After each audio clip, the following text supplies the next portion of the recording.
अपैशुनम, ये दोष हमें परमार्थ से रहित कर देता है। तो सुना तुमने वो ऐसा ऐसा ऐसा है, चुगली करना, ये चुगली करना।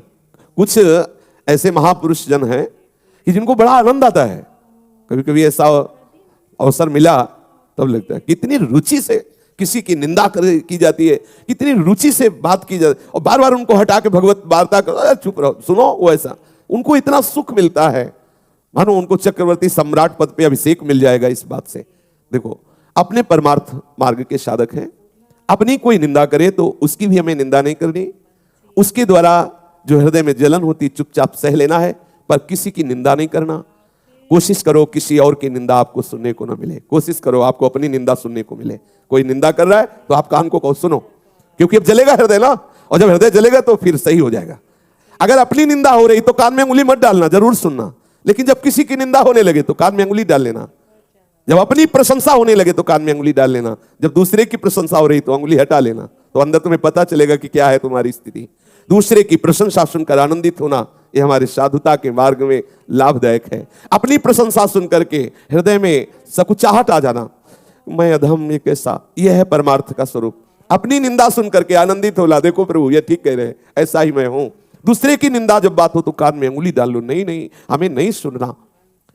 बोलना तो है ही नहीं किसी के विषय में, पर चर्चा ही हमें दोष से युक्त कर देती है। भगवत चर्चा छूटी, जहां किसी की चर्चा तहां कोई न कोई अपराध बन जाएगा, वाणी का अपराध बन जाएगा, हम निंदा कर बैठेंगे। ये दूसरे की बातें देखी सुनी चुगली करना है, बिल्कुल ठीक नहीं है। एक दूसरे के विषय में वार्ता करना परमार्थ के हानि की बात है। जब एक दूसरे मिले तो बोधयन्तः परस्परम, भगवत चर्चा करें। श्री स्वामिनी जी के रूप गुण का, उनकी लीला का, उनके हास परिहास का वर्णन करके हम अपने मन को निर्मल करें, आह्लादित करें। ये चुगली करना ठीक नहीं है। शास्त्र आदेश करता है कि ये जो चुगली करने का स्वभाव, इसे छोड़ो, क्योंकि इसके छोड़ने से आपका हृदय निर्मल होगा। ये वो सद्गुण हैं जो भगवान को अधीन कर लेते हैं। हमें किसी के विषय में नहीं बोलना, यहां तक कि अपने को सता रहा हो तो धर्म कहता है कि उसका भी परिचय मत बताओ। ये बड़ा सूक्ष्म विषय धर्म का है। जब धर्म स्वरूप बैल को जब परीक्षित जी ने देखा कि उसके चरण टूट गए हैं, तीनों एक चरण से चल रहा है और एक पुरुष प्रहार भी कर रहा है, पूछा बैल से जो धर्म रूप में था कि आपको दंड कौन दे रहा है? तो बोले इसका ठीक निर्णय नहीं किया जा सकता कि कौन दंड दे रहा है। जैसे जैसे वार्ता हुई परीक्षित जी समझ गए ये धर्म है, क्योंकि ये धर्म कहता है कि अपने को भी जो सता रहा है उसका भी परिचय न बताए, क्योंकि वो कोई न कोई मेरा कर्म ही है जो उसको प्रेरित करके आया है और मुझे दुख दे रहा है। वो बेचारा तो निमित्त मात्र है, वो थोड़ी हमें दुख दे रहा है। कोई न कोई कर्म, को न काहू के दुख सुख कर दाता, निज कृत कर्म भोग सुन भाता। अगर कोई हमें आकर के पीट रहा है तो सच्ची मानिए हमारा कर्म ही कोई उसके ऊपर बैठ गया और वो आकर हमें पिटवा रहा है, हम उसका भी विरोध नहीं करते। यही तो साधुता है। इन्हीं सद्गुणों से तो प्रभु रीझ जाते हैं, प्रभु प्रसन्न हो जाते हैं। हमें ये बात धारण करनी है हृदय में। प्रभु के मार्ग में चलने का आपका उद्देश्य है तो आप चुगली करना छोड़ दीजिए। देखो किसी से कहना नहीं, कसम खाओ किसी से नहीं कहे, और अब वो दूसरे से बोलेगा देखो कसम खाओ किसी से मत कहे। पूरी समाज में बात हो गई और वो किसी से कहना भी नहीं है। ये बहुत प्रपंच का विस्तार अंदर होता रहता है, हम समझ नहीं पाते हैं। अच्छा, बात जैसे हमने सुनी या देखी ना, तो गरिष्ठ भोजन पालो तो उसके बचने के लिए, जैसे पाचन शक्ति बढ़ाने वाली ऐसे पदार्थ है कि पालो तो वो पच जाएगा। ऐसे ही जब किसी की बात अगर आपके हृदय में पहुंच गई और आप नाम जपना शुरू कर दे तो भले पच जाए, नहीं तो चाहे दीवार से बोलना पड़ेगा। आहा, अब थोड़ी शांति मिली। वो जैसे नहीं पेट में गुड़गुड़ गुड़गुड़ होए तो फिर अब उसमें चूरन, पंचसकार चूर्ण या कोई ऐसा डाल लो तो भले बच जाओ, नहीं तो वो फिर बार बार खट्टी डकारें आना और ऐसा। तो ऐसे इसमें डकार से आती, कैसे बोले, कोई तो मिले तो बोले सुनो किसी से कहना नहीं। बोले क्या? बोले पहले बताओ किसी से। बोले कसम से नहीं कहेंगे।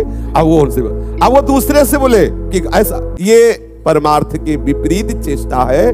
थोड़ा हम हजम करना, पर हजम करने की औषधि नाम है। अगर नाम जब नहीं हो रहा तो हजम नहीं होगा, वो बिल्कुल धरी रहती है यहीं। और जब निकाल देना, किसी से बात कर देना, तब लगता है हाँ अब शांति मिली है, वो तो कहना ही पड़ेगा। इसलिए नाम जप के द्वारा पचा सकते हो, अन्यथा नहीं। अगर नाम जप नहीं तो आप ये पचा नहीं सकते। वो आपसे बुलवाएगी, चुगली करवाएगी, निंदा कराएगी। दोष दृष्टि द्वेष वृत्ति मिटा करके हमें सर्वत्र भगवत भाव करना है। इसलिए हमें किसी की चुगली नहीं करनी है, सबको सुख पहुंचाने की भावना। सबसे सुंदर दया का स्वरूप यही है, सबका मंगल हो, सब सुखी हो। कैसे होंगे? नाम कीर्तन से, नाम जप से, लीला कीर्तन से, लीला श्रवण से सबका मंगल होगा। आप किसी को 2 रोटी दे देते हैं तो उसका मंगल थोड़ी हो जाएगा। थोड़ी देर के लिए भूख मिटी, फिर 4-6 घंटे बाद फिर उसको सताने लगी। वास्तविक दया का स्वरूप क्या है? सबका मंगल हो, सब सुखी हो, सब आनंदित हो। तो किससे होंगे?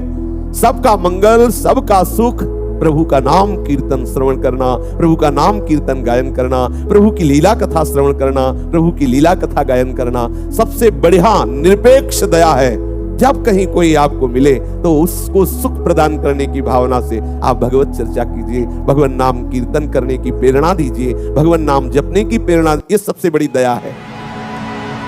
नाम सुकृत धन अपनी जीवन, ये हमारा जीवन है। राधा नाम हमारा जीवन है, हमारा प्राण है, सबसे बड़ा धन है, परम धन है। अब हम किसी को राधा नाम सुना रहे, राधा नाम कीर्तन कर रहे, राधा नाम जपने की प्रेरणा करें, ये सबसे बड़ा सुख है, उसको दिया जा रहा है। क्यों? इसमें फंसोगे नहीं, फंसोगे नहीं। अपने आराध्य देव का नाम कीर्तन। अगर कहीं अन्य भावना करके अन्य दया करना शुरू किया तो फंसने के चांस है। सबसे हित की भावना।